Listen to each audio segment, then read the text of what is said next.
So I lost my father when I was 17. And so I lived a good portion of my life without having a dad around to advise me. And then along came John, my father-in-law. When I got married to my wife, I met John for the first time. John, JP, Pete, he's got a variety of names, which confused me right off the bat. I thought he had a brother named Pete for a long time. But John kind of filled in where I didn't have it with my father. And, he was a neat person. He was very easy to get along with. He was always there for helping, giving advice. I remember he helped me when we redid our kitchen. I'd never put up plyboard before, or drywall before. And I would have done it really bad if I hadn't talked with him beforehand. And he gave me those couple of big hints that helped me to do it more properly, So he was always there to help. Fishing, he got me out. He had his Tookie story that got me out of getting arrested for not having a fishing license. He was a smooth talker, and it's now led into a place where he's in the more declining part of his life, and it's kind of hard to watch, and especially watching how the mental health system, which we're going to talk about today, how they've treated him and what he's gone through with that. And we've talked about the kind of the tough time he had when with the medicine he took that caused him to be a little psychotic with stuff and breaking stuff. But I want to talk about the lighter side, the funny side in a way. And I think, John would be okay with me telling the medical pudding story that this was a couple of years ago. He had back surgery in 2016. Yeah, and they gave him some medicine that also kind of got him into a kind of a funky place of hallucinating, and his thought process was off. The surgery, the combination of things. And they were giving him his medicine with pudding to help him swallow. But he had this ingenious idea that we should produce medical pudding. And I remember he actually called me from the hospital here at home and said, I really want to talk to you. Do you think you can come to I think he was at a facility at the time. He wasn't at the hospital. This was when he was in that nursing or rehab. Okay, yeah. And I said, well, yeah, John, I can, I his going by there every once in a while as it was. So I said, yeah, next time I come in, we'll sit down and talk. And so when I did, he had me pull up close, and he said, I've got this great idea. I think we should be producing medical pudding.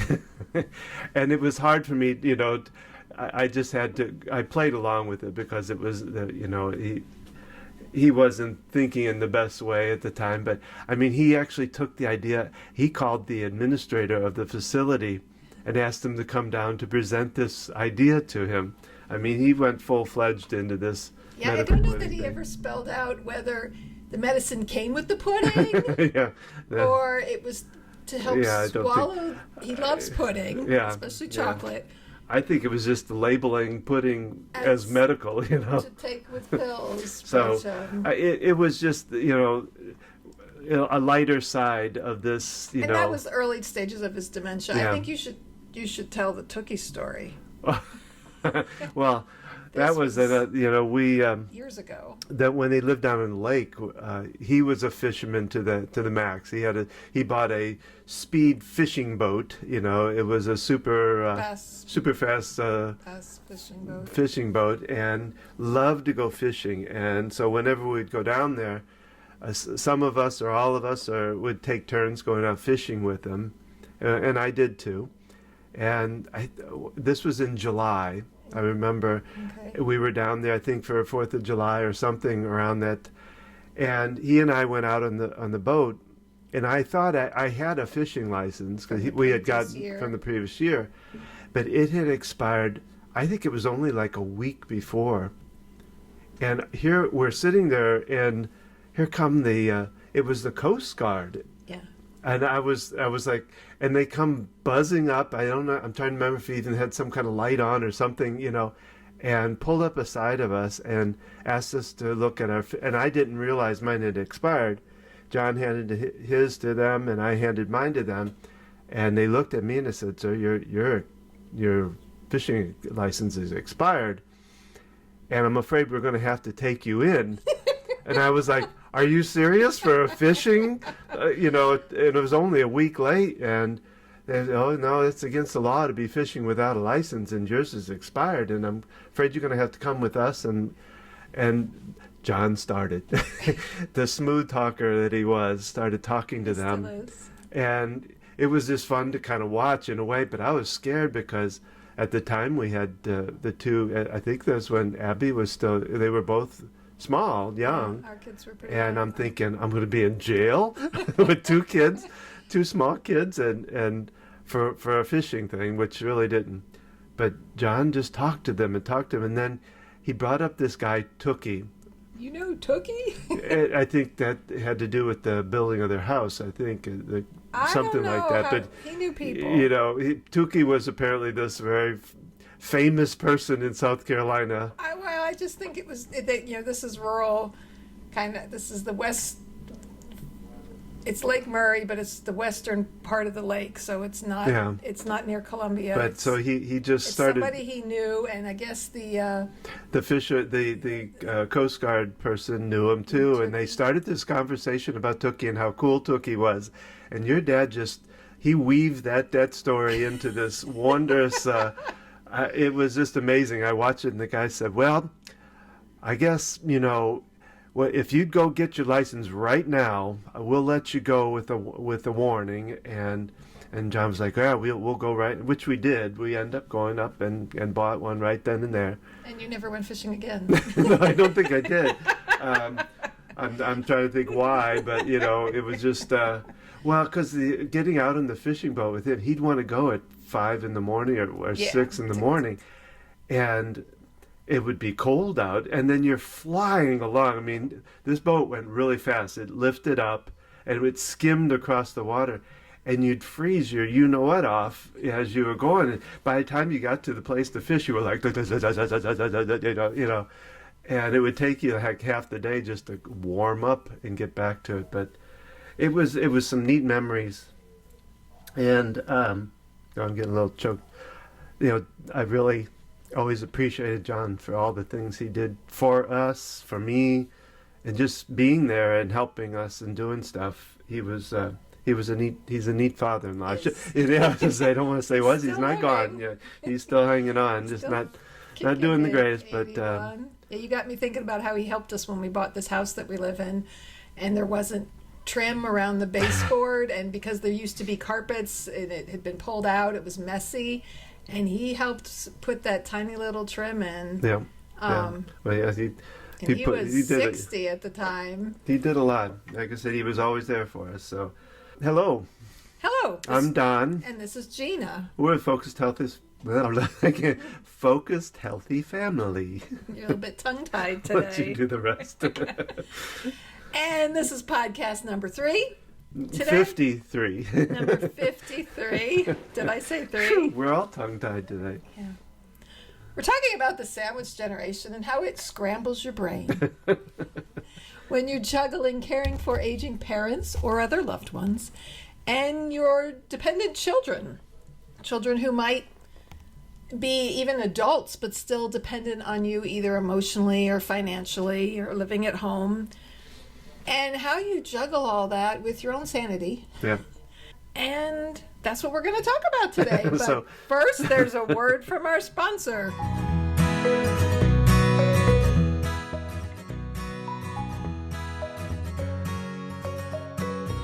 Today's podcast is sponsored by Q Sciences. Don and I discovered that the supplements we were taking and giving to our children were not being absorbed properly. I was very excited when I found Q Sciences. I was impressed with the quality of the products and that they provide maximum absorption. They have a variety of products, including a Q Max product, which is a combination of 3 products, including vitamins, minerals, and a probiotic. They also have hemp oil, a vitamin B12 spray, a sleep spray, and kids products. I've really seen a difference in how these products are improving how I feel, improving my mental health, and I'm happy with the quality of these products and how they're helping our whole family. If you'd like to learn more, simply go to qsciences.focusedhealthyfamily.com. That's the letter Q, sciences.focusedhealthyfamily.com, and find out more information there. and stop throwing your money away on supplements that don't work and use a quality product like Q Sciences.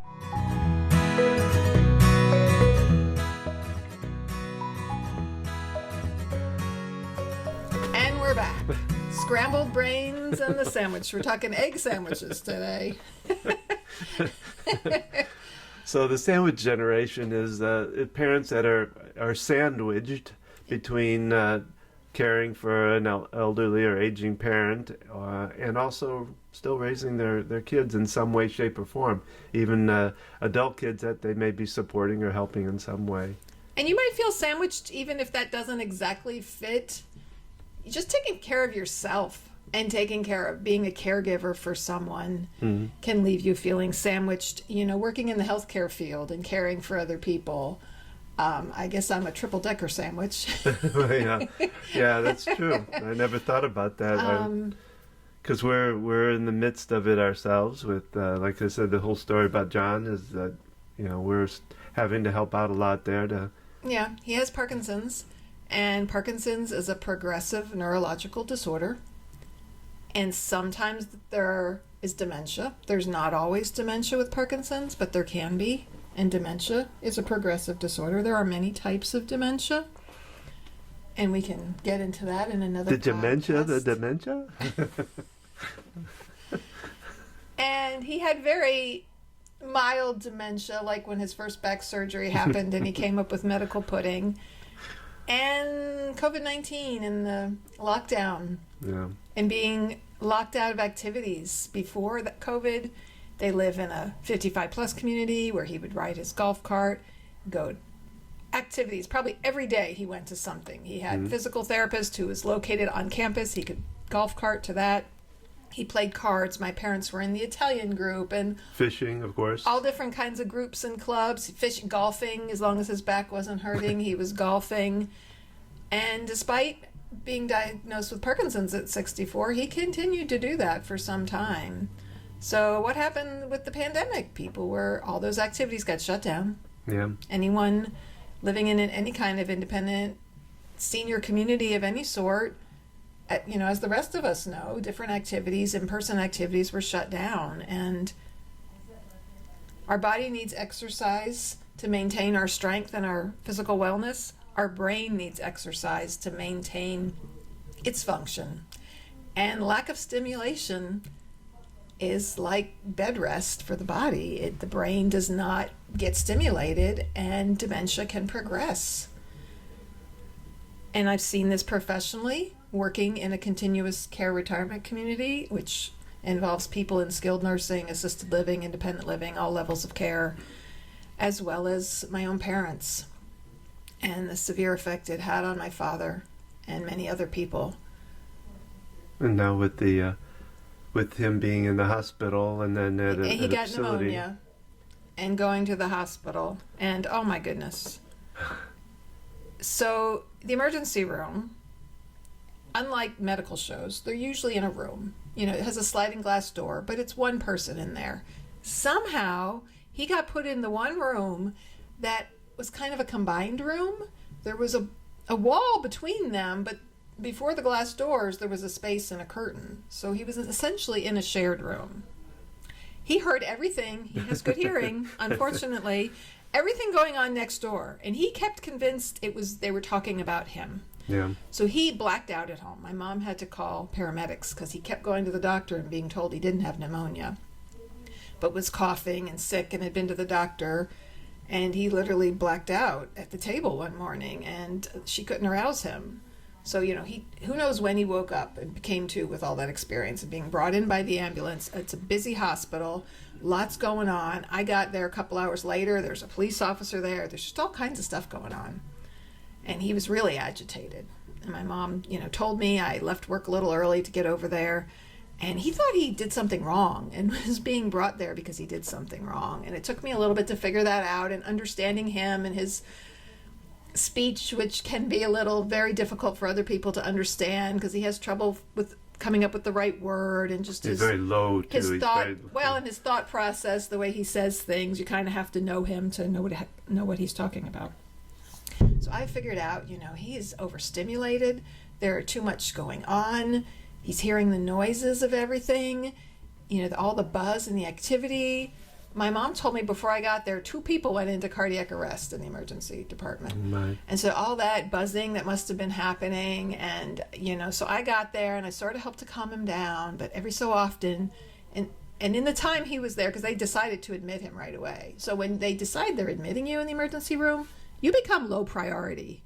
Like, nobody comes in, nobody offers to help take him to the bathroom. I'm repositioning every 20 minutes because with his bad back and laying on that stupid emergency room bed, he's uncomfortable.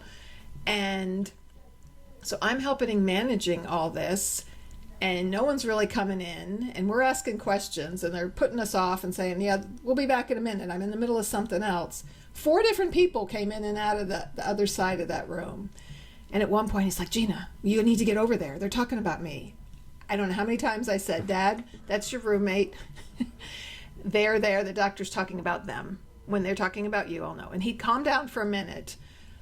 But all that confusion, it added to his confusion. The overstimulation. And the whole time, my mind, I'm like my dad. I'm analyzing things. I'm coming up with new ideas. And I'm like, they need to have a geriatrics section of an emergency department, because this is way overstimulating. He shouldn't be in this shared room. He needs a quiet space. He doesn't know what's happening. No one's coming in explaining things to him. They don't know how to talk to someone with dementia. Yeah, I was going to say that the staff, they're not trained for the mental part of that. Well, it's just so much, they're not trained to deal with dementia. It's who knows what level of training they've had, and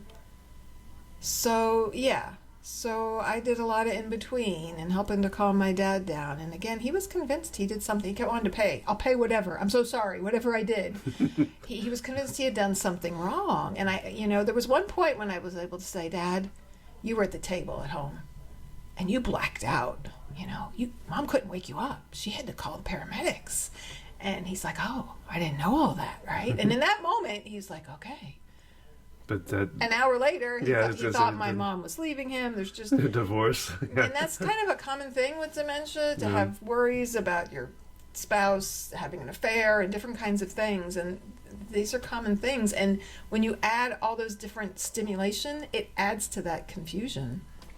Well, and at the same time that's all going on, we had one of our children. Yeah, shortly after he was in the hospital 10 days, and I was there almost every day. And our youngest child went through some mental health stuff and required going to the hospital. And so then we're getting my dad into the rehab hospital, and you were bouncing back and forth between 2 different hospitals at the time. And it's like, I know, like my mom kept saying, oh, just worry about your child and you take care of. And I'm like, Mom, this is easy helping you because I know how this works. I know nursing homes. I know, and we had looked at, they had people saying, oh, he needs to go to this rehab in Rock Hill. Well, I found out it's not a skilled nursing, which is a no-brainer. You can get into one of those. Although if you live in South Carolina, getting into the North Carolina facilities, for some reason, is a huge challenge, even though when he was there in 2016, we never knew it was an issue. Anyways, forms, there's always different policies, things that have to be completed, hoops to jump through. Yeah. And so we found out it was acute rehab. Well, you have to qualify for that. And I got talking to the woman on the phone, and she's like, well, he walked 250 feet. Insurance is going to look at that and say he's overqualified. You can't walk that far and need rehab. Interesting. And so luckily, she was an OT, and we talked OT lingo, and she's like, okay, and she had a better picture of him, because He did that one day. Every other day, he walked to the bathroom and he was exhausted. And that's just a short little distance from his bed to the bathroom, which is probably 10 feet. Your dad was trying to prove, that he could do it, kind of thing. Oh, yeah. The day he did that with the physical therapist, if he was feeling good, he was in show-off mode. He thought he needed to pass a test to get out of there. He just wanted out. And so I helped make that happen. And I'm glad I was able to do that because he got better therapy. The facility was closer to my mom. It was easier for her to drive there. And he got more than 3 hours of therapy a day, which at a nursing home, he would have been lucky to get an hour and a half of therapy 5 days a week. So advocacy. Advocating for them and helping them. And I was happy to do that. I've been doing this for 30 years, working with strangers, essentially. And I wanted to help my dad. But I also have a child with severe mental illness and challenges, and that required hospitalization, and that is a whole nother system. You had to advocate because of his diet, because of a lot of different things we had to. And in that level, I knew enough to contact higher up, and when the nurse manager didn't want to speak to me and gave me the name of guest services, I went straight to them, and they contacted me with the people to file a complaint, and I got more things happening when I went above their heads to administration. Yet I was still figuring all that out because I'd never worked in a hospital per se, and it's a lot to juggle and figure out. I have notebooks filled with things where I've written down and trying to advocate, trying to get the right food for my child. There are just so many things wrong with our healthcare system. Both of them. All of it. And it's really not a healthcare system. It's a sick care system. Yeah. They're not there to advocate for health. They're not there. Insurance doesn't pay for wellness. I mean... Well, we saw they also don't get trained very well for, when... The people who spend the most time with the patients, whether it be geriatrics or in mental health, are the people, or any aspect of hospital care, are the people with the least amount of education and training, the people most hands-on, whether it's the nursing assistants in a mental health facility, there's psych techs. I'm still trying to figure out what training they get. I was told they get hospital training, and they don't have enough. And they're people who are really passionate about it and maybe are pursuing other avenues. My best CNAs I've ever worked with over the years, they usually go back to nursing school and to become a nurse because, and it takes, you don't get paid that much money in those positions, and you've got to really care. And it's easy to get burnt out because they're not given the education that they need to do their job the best. And they're not given the resources that they need. No. The ratios of CNAs in a nursing home to patients, it's crazy. And it's not that it's any one facility, it's because of Medicare reimbursement rates. It's because of insurance and how they reimburse. Yeah. And it's hard to see because it's my father, it's my kid. It's affecting them, and not only them, but other people. Well, what I didn't, in thinking about it, just talking about the food, just that by itself. And, these kids are in there because of a mental issue, something going on with their brain that's not functioning well. That they like to label as behavioral health. Yeah. And yet, when we looked at what they're feeding him, there's gluten, there's sugar, they cookies, and gut-brain health. Have you heard of gut-brain health? I think it's all over the news. It's all over media. They're really being detrimental to what they're trying to do. Yeah, they're not. They say nutrition's important, but what I want to get to the bottom of.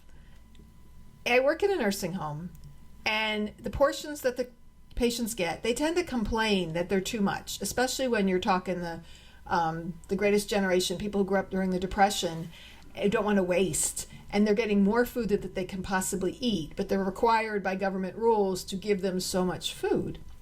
So they're getting way too much to eat. I saw the serving size that they gave our 14-year-old child. It was sad. It's like, that's not enough for her to eat. And because she was off the gluten, well, then it's just, instead of a hamburger on a bun, you just get a hamburger, and there's no replacement for those other calories. And that's something I got to file a higher up complaint with, because just getting enough calories, but then the nutrition, oh my goodness. When you were in the hospital, Don, in 2011 after your heart attack, and because you had a heart attack and were on the cardiac floor, you got the cardiac diet, which was pretty good. Pretty good. But it's like, why are you feeding the rest of the hospital the crappy diet? I mean, don't we all need to be on the cardiac diet? Lean meats, vegetables, and it's just sad how much we don't pay attention to food and how it affects our body. We say it, they provide the basic nutritionist at the hospital level who talks really basic nutrition, and yet there's so much more that we know. There is research, there's information out there about gut-brain health, about the effects of sugar on the brain, the effects of food dyes, oh my goodness, things that are banned in Europe that in the US we still consume, and wonder why our kids have behavior problems. And we're not paying attention to what we're putting into our body. And then there's the whole communication. Well, yeah, and that's where I watch them come in. Well, my child and other children, for that matter, were having behavioral issues, or having screaming or having a tough time. Them coming in and going, just calm down. You need to calm down now, or else, and then threatening and all that. And it's like, do you not realize? Do you not have your own children that you can realize that saying calm down to anybody who's off the chart anxiety doesn't work? Well, think about yourself. If you're flared up and angry and someone just tells you to calm down, does that help you? And then watching that one, and I don't know her name, and not going to name it anyway, but tell this one child, hey, so get a chill. Life sucks. Yeah, and some of these kids, they're in the foster care system. And we did a whole series on foster care. Yeah, and so, we're overhearing things because the doors have to be open. They have a sitter sit outside the room. So at our particular hospital, it's the children's emergency department, and they have medical and behavioral health all together. But the kids in behavioral health get this sitter who sits outside their door with a computer on a floating table thingy, and I'm not sure what they do other than... They sit on their phone a lot of the time. I watch, but... So I don't know their training level, but anyways, and some of them were nice. Some of them introduced themselves when they came on shift. Most of them did not. Most of them just sat there and spouted things off to these kids. And I heard these conversations, this kid talking about being in the system and can't wait till he turns 18 because then he's out of the system. And the sitter's like, well, you need to get yourself a job. And he's like, well, I can't with my record. And she has this opportunity to empower this child, to tell him, he can do anything he puts his mind to and he can accomplish things. Were her words empowering? No, not at all. Life sucked. They were cutting and degrading and demoralizing. And at one point she was laughing at them and he's like, stop laughing at me. And it was hard to sit there. Yeah. And I mean, I had my own child that had to come first, and I didn't want to, cause anything that would add to her stress, my kid. But I really wanted to start handing out information and pamphlets and packets, and I wanted to talk to these kids and give them hope. There was one kid the last time that was about 7, and he was the smartest bright little kid, and the things they said, I mean, you would think, oh, they're just, talking to him kind of the average way that people talk to kids, but they're not. We're not in an average situation, No, well, but it wasn't empowering. It wasn't insightful. All the things that we teach in the communication skills, these kids need to be heard, especially these kids that are in foster care. They don't have families to go home to. Right. I overheard the one kid was kicked out of the group home, so now they have nowhere to go. Yeah, and you think about, we were there every day. That we were the parents. One of us was always with her when we could. I mean, they had the hours. first time they let us both be there, but then we raised so much stink that they enforced the rule that only one parent was allowed. They it's didn't easy like to us, get labeled as being a problem, and how differently they treat you when they just they've wanted us out at one identified point. that, and because her behavior was disrupting the whole unit. we've been told that more than once. And I'm like, that's why she's here. Well, you know, that Change your unit. Don't expect my kid. Well, what are we supposed to do? they not, you know, they constantly telling kids, you need to be quiet. And not that has some bearing, but these kids are kids with so-called behavior issues. They're gonna, and it's an emergency. Well, room and talking that about is. the brain and my dad and the lack of stimulation with COVID, they take everything away from you. No electronic devices. The basic rooms have a TV in them. They can have markers if they ask for them and soft-bound books, which we brought to our kid. These other kids, Yeah, I know. didn't have that. And so they take everything away from them. And then the isolation room, which if you flare up or you need to Oh be my gosh, restrained, that was. it's concrete walls. Well, this here. No, we have to say, based on what we saw, that We've doesn't mean experienced everyone, that but at 2 facilities in this area. yeah. And so and there's the cot was a plastic, because it's hard plastic that because was it's bolted to the to ground. floor because it's where they tie the restraints to. And they had a mattress on it, but when you're on but restraints, because- they take the mattress out. But why the walls aren't padded? Because she hurts herself by slamming herself into the wall. And, you know, but Well, she it's all- couldn't have a plastic knife to cut her meat. But she could have a plastic fork, which, come on, the fork is sharper. But the rule is no knives. And so she gets, you know, a chicken because they don't know what else to do gluten-free. And so it's a chicken breast patty that's probably a little overcooked. And she's got a plastic fork and spoon, and they can't cut it. And then I complained, and they're like, oh, we could cut it for her. And then the last time, I'm like, well, we're not allowed to use knives on the unit. And I'm like, you could do far more damage with that plastic fork. But these are the rules. These are what the rules are. They've got to, and the policies and procedures, I overheard some of the nurses were wonderful, and they really tried. And they really could tell they cared, and they had a better understanding of de-escalation techniques and things that you need to use when someone's flaring up with anxiety and having rage. But they're so tied down with paperwork that they don't have that much time to spend with the kids that need them the most. And well, and some, you know, like I said, they were threatening and almost treating as punishment, you know, for. And without the case we're dealing with, it was OCD, which they weren't. She wasn't doing things on purpose. Her mind was just taking over. And if you're in rage, you're in full-on fight or flight. Your adrenaline is pumping through your body that you can't think rationally.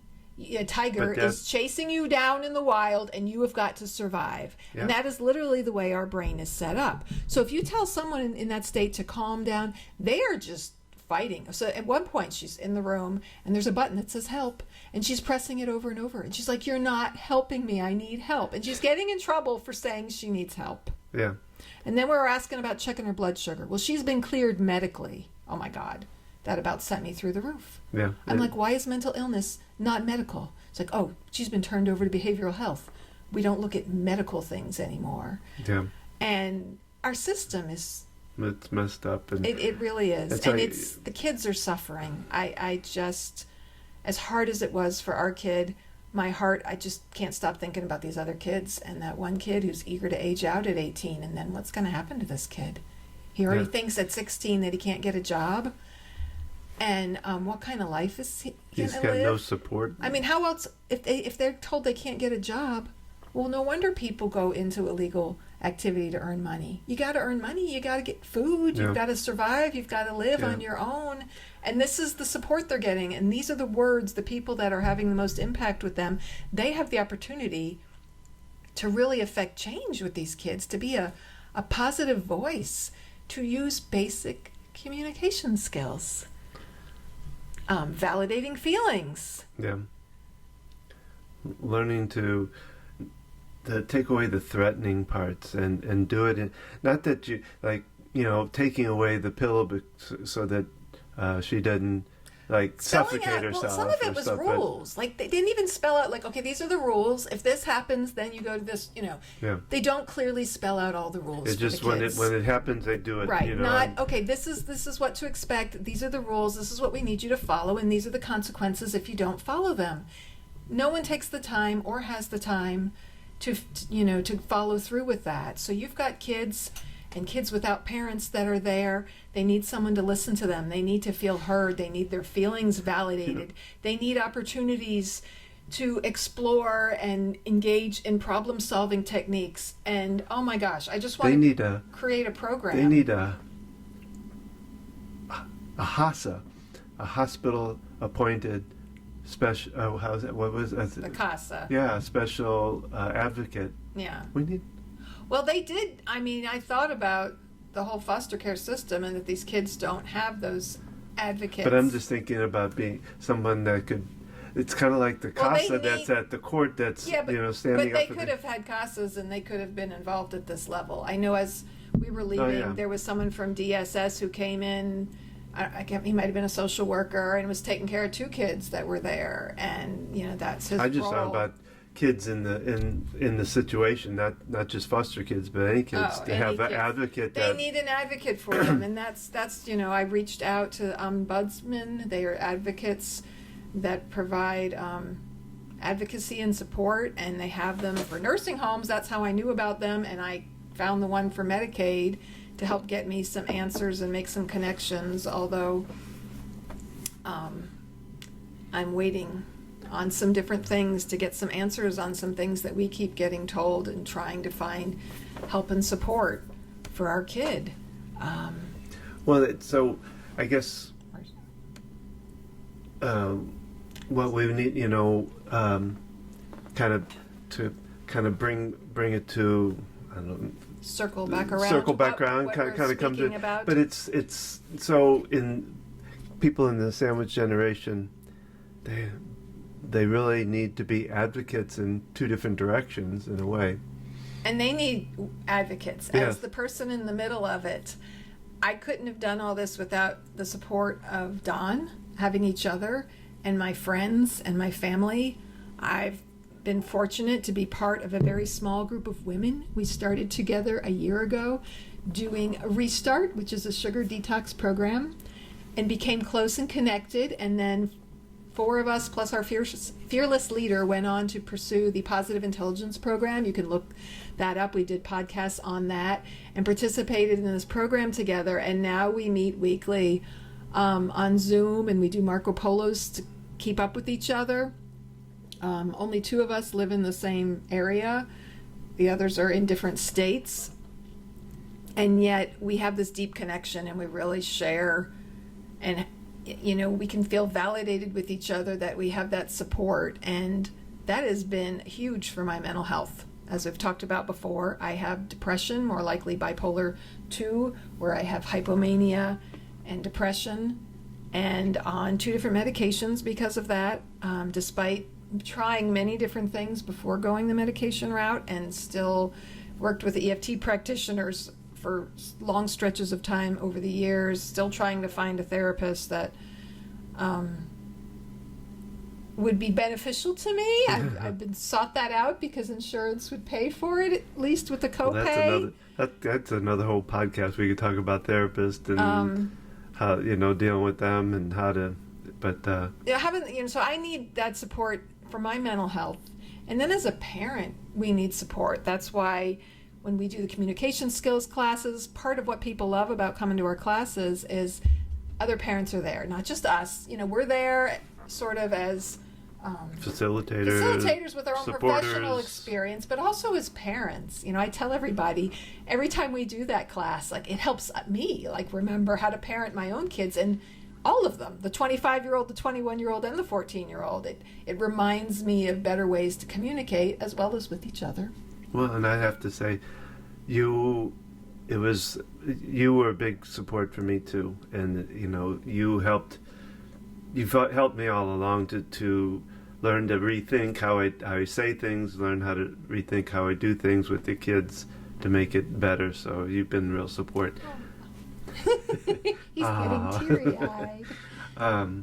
But so I really feel for those that are doing this as a single parent, and maybe stuck in this place or having a spouse who's not on board, who's against getting help for mental health treatment. It just still amazes me there are people out there who think think that that's weak or whatever, and don't believe in even going to a therapist, and don't, that when you have the other parent involved, but they're putting the kid in the middle and causing all kinds. I've just heard stories recently from someone that just break your heart. But so it's looking for having support systems in place, and when you get into a crisis, if you don't have those in place already, it just adds to the crisis. So it's asking and knowing how to ask for help, and not being afraid to ask either. For help. With these, no matter how you get pushback from any facility that you're dealing with, whether it's the senior side or the children's side, push forward. If you're not happy with the answer, go up to the next level. Yeah. Ask to speak to their boss.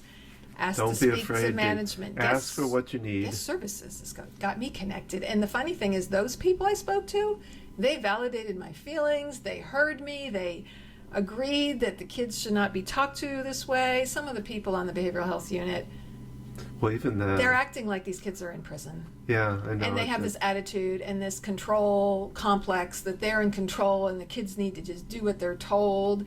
And some of them were awesome. Some of them were very patient. When our child flared up, they knew de-escalation techniques. They approached them quietly and calmly. I mean, there's skills, there's things you can learn for these situations. You need to learn them, but you also need to utilize those skills and be told what things are actually more harmful than good. So, I guess getting support is really important. And so I was talking about, myself needing that extra support for my own mental health, and any of us, and even if we don't have a mental health diagnosis, this is a lot, right, Don? You don't have a mental health diagnosis. I probably need to, but well, it's a lot to go through. Mine's been more on the medical side. I needed help, But and then the kids, they worry about your heart. Even our kid who's raged, the stress factor, and she feels guilty because she's like, "Oh, I'm probably making your heart worse," and the worry about it. Well, that's what we're, just give us a little plug, but that's what we're here to help families, help parents to give them support, give them the guidance of where they need to do and how they need to do it. And help make connections with what, looking at the big picture and looking at anticipating things of what it looks like if you're in the hospital and you need to go to a nursing home, and what questions to ask and what resources there are out there. And if you're advocating for your child, we're putting together a whole resource list to add to what we've already done for families, to work with people, and whether, even if it's you're older yourself and are caring for a spouse, even maybe you don't have children, or your children are far away or not helpful, or there are resources out there. Mm-hmm. There are financial resources. There are lots of different things out there, and so sometimes it's a matter of finding them, knowing what questions to ask. Well, that's what I was going to say. Oh, I found myself in that situation. That's why I wanted to help my mom, is I knew the questions to ask. Yeah. I'm dealing with my kid in this environment that was new to me. We're learning Half the questions. Time, I didn't know the questions to ask, and it was only after the fact that I went, oh, this is what I needed to be asking. Yeah. And so, like, who's advocating for you? Who's advocating for your kid? Who's advocating for your parent? Yeah. And you have a right to get second opinions. You have a right, if you're not happy in a facility, if your loved one is in a skilled nursing for rehab and you don't like, you can move to another facility. There are options. There are always managers and supervisors that you can speak to. Because when you don't speak up, when you don't, like when I talked to this person through guest services at the hospital, and I talked to her the final time, and it was either the day she was coming home or it was after, and I said, I was really bothered how my kid was affected, but I also know that these problems don't get fixed if people don't speak up. Yeah. And the nurses kept telling me that the kitchen was messing up all the kids' meals. And it's like that the dietary manager's like, oh, that's the first I've heard of this. And I'm like, so the staff isn't even reporting it's a problem. They're just accepting that that's the way it is. And I'm like, this is kids and their nutrition. And so you have to speak up. In order to make change happen, you can't just sit back and just say, oh, that's the way it is. There's nothing we can do about it. So, well, and that also goes with speaking up now with your parents.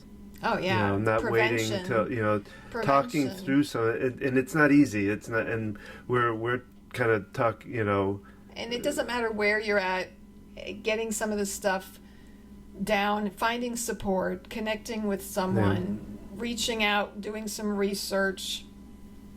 Contact us. Read some information. Do some learning. There's some online programs for caregiver support. We'll share some of these links, and you'll be seeing our program that's upcoming. And we'd love to hear from you as we talk more about the sandwich generation and these challenges. Let us know what topics you want to hear more about. Let us know what information you'd like us to share, people we can interview to expand on these topics, to bring awareness, to bring information and education and insight, and to help bring support to all of you. Well, that's our podcast for today. We hope you enjoyed it. We would love to hear from you. Like Gina said, we'd love comments on this, especially this, because it helps guide us to how we can get more information out there. So make sure to leave us a comment. And if you like what you heard today, you can learn more about our parent coaching program or join us for our next workshop. Simply go to focusedhealthyfamily.com. That's focused with an ED, focusedhealthyfamily.com. Or follow us on Facebook at Focused Healthy Family, Instagram at Gina at Focused Healthy Family. And if you enjoy this podcast, share it with your friends. Write a review on Apple Podcasts or wherever you listen to it. And look for our Tuesday tips for parents too, because there's a lot of good information. It isn't just theory, it's some really good, solid information that we send out every Tuesday. And we also do a short podcast. We do it on podcast Tuesdays. and we send it out also. So, and we have our blog and our podcast on our website, so you can find it there. And remember, how you speak to your children shapes their future.